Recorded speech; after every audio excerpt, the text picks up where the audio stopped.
Assalamualaikum warahmatullahi wabarakatuh. Bertemu kembali dengan saya di pelajaran ilmu pengetahuan alam. Masih dalam KD yang sama, yaitu listrik statis ya. Kali ini kita akan membahas tentang kelistrikan pada hewan. Oke. Sebelumnya kita sudah bahas tentang kelistrikan pada manusia. Nah, sekarang kita akan bahas sama-sama, kita akan lihat kelistrikan pada hewan. Pada prinsipnya, semua hewan itu dapat menghasilkan listrik berupa impuls saraf di dalam tubuhnya. Hal ini untuk menanggapi rangsangan dari luar, untuk bergerak, untuk menghindari diri dari predator, untuk berburu mangsa, bahkan untuk navigasi.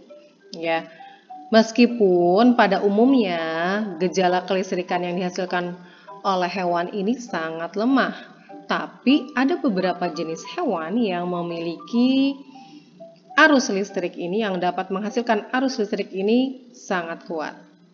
Ya, kita akan lihat beberapa jenis hewan itu. Yuk, sama-sama kita lihat di slide ini. Ini adalah ikan belalai gajah. Dari namanya belalai gajah. Mulutnya ini mirip dengan belalai gajah. Ya, ikan ini dikenal dengan nama Gnatonemus petersi. Ya, nama latinnya. Jangan coba-coba kalau kalian lihat ikan jenis ini ya, terus kalian mencoba untuk mengganggunya, memegangnya, apalagi bagian ekornya. Ketika dia tegang, ketika dia stres, dia akan mengeluarkan listriknya. Nah, si ikan ini dia dilengkapi organ khusus yang disusun oleh ribuan sel elektropex namanya. Di bagian ekornya ini berfungsi untuk menghasilkan listrik statis bertegangan tinggi. Wow, ya. Nah, dia di dalam ekornya ini, di dalam selnya ini, dia dapat menghasilkan muatan negatif. Sedangkan di bagian luar selnya, ya, di dalam ekornya, dia menghasilkan muatan listrik positif. Itu pada saat dia beristirahat. Namun pada saat dia stres, pada saat dia kaget, dia akan langsung mengeluarkan sel arus listriknya ini dalam tegangan yang tinggi. Ya, dia pun dapat mendeteksi keberadaan predator dan mangsanya dengan adanya elektropex ini. Ikan pari listrik. Kalau ikan pari kalian pasti sudah familiar sekali ya dengan bentuknya yang khas, pipih seperti ini. Ikan pari ini yang kita kenal dengan nama ikan pari listrik atau elektrik mampu mengendalikan tegangan listrik yang ada pada tubuhnya.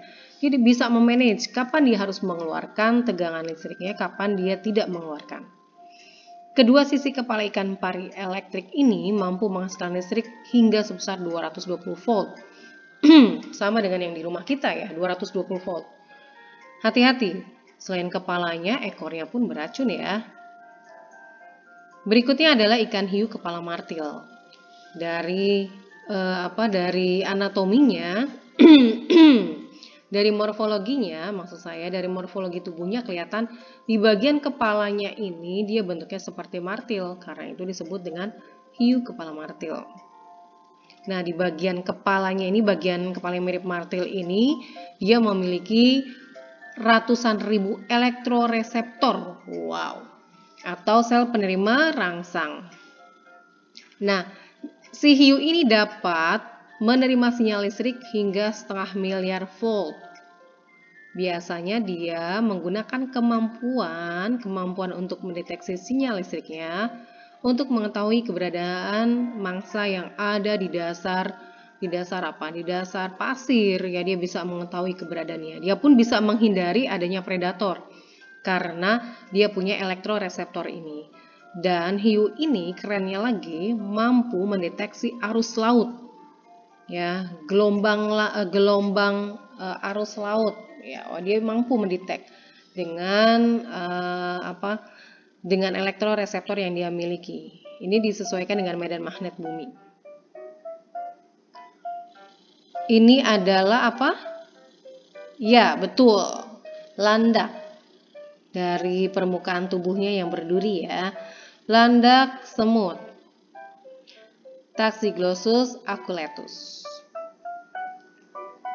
Hati-hati dengan durinya ya, Dan landak semut ini biasa dikenal juga dengan nama Echidnas, memiliki moncong yang memanjang. Moncongnya ini ada di sini, ini berfungsi untuk mengirim sinyal listrik untuk menemukan di mana mangsa dia. Ya. Nah, elektroreseptor yang ada di moncongnya ini terus dibasahi agar lebih mudah untuk menghantarkan listrik. Itulah mengapa beberapa jenis hewan yang memiliki elektroreseptor itu berasal dari perairan. Ya, salah satunya tadi ada ikan pari, ada hiu martil ya. Ini adalah belut listrik. Belut ternyata bukan hanya ada di rawa-rawa, di perairan pun ada. Electroporus electricus ya. Belut ini dapat menghasilkan kejutan tanpa kena lelah selama kurang lebih 1 jam. Dengan energi listrik yang dia keluarkan itu, menurut penelitian, diyakini dapat membunuh manusia dewasa. Itu saking besarnya ya energi listrik yang dihasilkan oleh belut listrik. Kalau tadi belut listrik, ini adalah lele listrik. Nah, lele ini berada di perairan air tawar. Biasanya di perairan air tawar. Lele ini berasal dari perairan tropis di Afrika, memiliki kemampuan untuk menghasilkan listrik hingga 350 volt. Besarnya energi yang dihasilkan lele ini sama dengan energi yang diperlukan untuk menyalakan komputer selama kurang lebih 45 menit. Siapa yang nggak kenal hewan ini? Lebah madu. Tepatnya lebah madu timur, Apis cerana. Hewan ini dapat menghasilkan listrik dari sinar matahari. Ya, dia memiliki kemampuan untuk menyerap sinar matahari. Nah, kemampuannya ini karena dia memiliki sel namanya sel surya. Lebah madu timur ini di permukaan tubuhnya ini memiliki pigmen warna kuning. Karena itu dia dapat menjebak cahaya matahari. Kemudian dari metabolisme tubuhnya, dia akan mengubah cahaya matahari ini menjadi energi listrik. Energi cahaya menjadi energi listrik. Terakhir adalah platypus. Saat menyelam dan mencari mangsa, platypus itu akan menutup matanya, hidungnya, telinganya, dia tutup. Ya, dia bermodalkan elektroreseptor yang ada di dalam moncongnya ini. Jadi tutup matanya, hidungnya dia tutup, telinganya dia tutup. Dia hanya bermodalkan elektroreseptor yang ada di sini. Karena itu dia mampu menyelam di rawa-rawa juga ya, di lumpur. Nah, dia dapat mendeteksi di mana keberadaan mangsanya. Oke, itu beberapa jenis hewan yang memiliki arus listrik yang sangat besar. Terima kasih, sampai berjumpa di pertemuan selanjutnya. Wassalamualaikum warahmatullahi wabarakatuh.